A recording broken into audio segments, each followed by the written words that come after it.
8 beneficios de tener un gato. 1. Menos posibilidades de desarrollar alergias y asma. Los niños que viven con un gato suelen desarrollar tolerancia inmunológica a los gatos. 2. Son un gran apoyo emocional en momentos difíciles. Un 67% de las familias afirman que su gato siempre está allí cuando lo necesitan y el simple hecho de pensar en ellos nos reconforta. 3. Una salud mental en buena forma. Tener un gato nos ayuda a aliviar el estrés y a reducir los síntomas negativos de estados de malestar psicológico. 4. Menor riesgo cardiovascular. Las personas que viven con gatos suelen tener niveles más bajos de presión sanguínea y triglicéridos y su corazón responde mejor frente a situaciones de estrés. 5. Mejor estado físico. Tener un gato se asocia a una mejor salud física y mental. 6. Nos sentimos menos solos.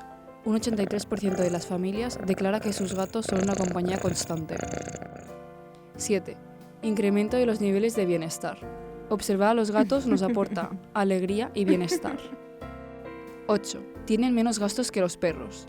Está demostrado que los gatos no gastan tanto como los perros medianos o grandes, porque necesitan mucha menos comida, menos juguetes y menos visitas al peluquero.